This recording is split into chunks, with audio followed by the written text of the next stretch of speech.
नमस्कार सुप्रभात मु सुश्री गायत्री मल्लिक बलराम राय आदर्श उच्च विद्यालय छात्री अटे। आज मु आत्मनिर्भर भारत विषय कहवाक जाऊँगी। विश्व नियंत्रक सृष्टि संपद में मनीष श्रेष्ठ संपद रूपे विवेचित हो निजर बुद्धि और विवेक को प्रयोग कर असाध्य साधन कर अभाव ही उत्पादन बाट देखा ज्ञान और विज्ञान प्रविधि उपयोग कर नुआ नुआ आविष्कार और उद्भावन कर कृषि शिल्प वाणिज्य जोगाजोग परिवहन स्वास्थ्य सेवा आदि प्रत्येक क्षेत्र में प्रगति हासिल कर द्वारा मनीष स्वावलंबी होगा प्रयास कर प्रयास द्वारा अन्य उपर निर्भर न करी निजे निजर व्यवहार सृष्टि करें मनुष्य को आत्मनिर्भरशील कहुए। ठीक सेहीपरि भारत वर्षर जनसाधारण आवश्यकता भारत मध्य पूरण हो पारे से भारत को आत्मनिर्भरशील भारत बोली कह। आत्मनिर्भर भारत पाई आगे आस है भौणी भाई आम जहाँ होइब लड़ा आम हाथे ताहा होइब घड़ा पर पाखे हाथ पातिबा नहीं। आत्मनिर्भर भारत गढ़ा आगे आस है भौणी भाई। वर्तमान विश्वर प्रत्येक राष्ट्र परस्पर उपरे निर्भरशील सर्वांगीन विकास साधन निमित्त प्रत्येक राष्ट्र अहरह चेष्टा चलाई आमदानी और रप्तानी करने द्वारा प्रत्येक राष्ट्र आवश्यकता पूर्ण हो पार्टी। मात्र चीन रु सृष्ट कोरोना भाइरस विश्व महामारी रूप में प्रसारित हो मृत्युर तांडव लीला रचना कर विश्ववासी प्रमाद गणिले।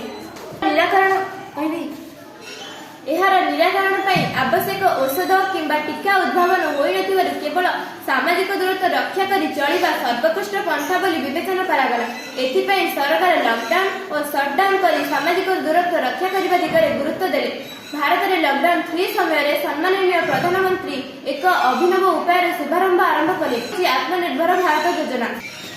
निजस्व संबल को उपयोग कर निजर आवश्यकता पूरण करने संगे संगे विश्व बजार चाहिदा परिपूरण कर वैदेशिक मुद्रा अर्जन करने यह योजनार मुख्य लक्ष्य थिला। एथिपाई प्रधानमंत्री 20 लाख कोटी आर्थिक पैकेज घोषणा कले।